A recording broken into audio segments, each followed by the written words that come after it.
রোগ নির্ণয়ের জন্য বিভিন্ন পরীক্ষার নামে টাকা নেওয়ার অভিযোগ উঠেছে পুরুলিয়া সদর হাসপাতালে। অভিযোগ সামনে আসতেই অস্বস্তিতে পড়ে হাসপাতাল কর্তৃপক্ষ। অন্তঃসত্ত্বা মহিলা সহ সাধারণ রোগীদের থেকে রক্ত পরীক্ষা ও ইউএসজির মতো জরুরি পরিষেবা দ্রুত করিয়ে দেওয়ার নামে হাসপাতালের ভিতরেই দালালের মাধ্যমে বেআইনিভাবে টাকা তোলা হচ্ছে বলে অভিযোগ। সম্প্রতি দুটি পৃথক ঘটনা সামনে আসার পর হাসপাতাল কর্তৃপক্ষের নজরদারি নিয়ে প্রশ্ন উঠেছে। কত? 1000 টাকা জমা হয়েছে। 1000 টাকা জমা দিয়েছো? হ্যাঁ। 2500 টাকা বলেছে? হ্যাঁ, ওইটা মেশা মানে 1000 টাকা মেশা। কে বলেছে দিতে?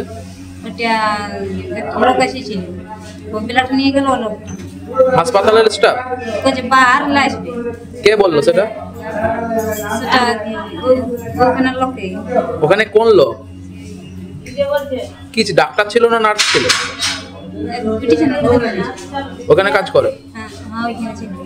আমাকে বললো যে ফটো হলে কি, বলি না ফটো হয় না। তো বলছে 200 টাকা দাও, বলছে সঙ্গে সঙ্গে বলছে হয়ে যাবে ফটো।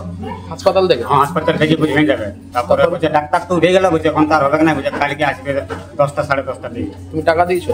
হ্যাঁ, 200 টাকা দিয়েছো? হ্যাঁ, 200 টাকা আমি দিয়েছি। মানে 100 টাকা বললো, বলছে এখন দাও। তো আমি বলি এখন পয়সা নাই। তো বলছে 200 টাকা আছে, তাহলে 200 টাকাই দাও। তখন 200 টাকা আমি দিলি। হাসপাতালের স্টাফ? হ্যাঁ, মানে হাসপাতালের স্টাফই করে। কইছে রিপোর্ট করে আনি দেবো, কইছে জল দিছে। তো কি তার জন্য কি দিতে বলেছিল? পয়সা কত? ওই 2500 খুঁজিয়েছে, তো এখন 2500 দিনে আনতে দিই। কবে দিয়েছো সেটা? কাল সন্ধ্যাতে। কিসের রক্তর রিপোর্ট? হ্যাঁ। নিয়ে গেছে রক্ত? হ্যাঁ। কখন নিয়ে গেল? ওই সন্ধ্যায়। সন্ধ্যায় নিয়ে গেল? রিপোর্ট দিয়েছে? রিপোর্ট দেয় না, তো আনিয়ে দিবে। তো হাসপাতাল থেকে তো ফ্রি রক্ত রিপোর্ট হয়। তো সেটা আমরা জানছি কোনো বাবা বলো। আমার কাছে লিখিত কোনো অভিযোগ আসেনি। এই ধরনের ঘটনা ঘটে থাকলে কঠোর পদক্ষেপের আশ্বাস হাসপাতাল সুপারের। আমার কাছে এরকম তো কোনো মানে অভিযোগ বা কিছু আসেনি।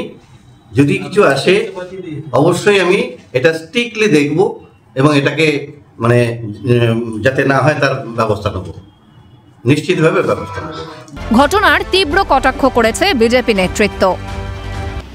মুখ্যমন্ত্রী বড় বড় করে বলেন যে আদিবাসী, কথায় কথায় তার আদিবাসী ভাই বোনেদের জন্য দরদ উঠলে উঠে, কিন্তু এক্ষেত্রে দেখলাম সেই আদিবাসীদেরকেই তিনি এইভাবে মানে এইভাবে একটা প্রতারণার ফাঁদে পড়লো এবং 2500 টাকা দিয়ে তাদেরকে বাইরে থেকে হসপিটালের মধ্যে বাইরে থেকে টেস্ট করা হলো।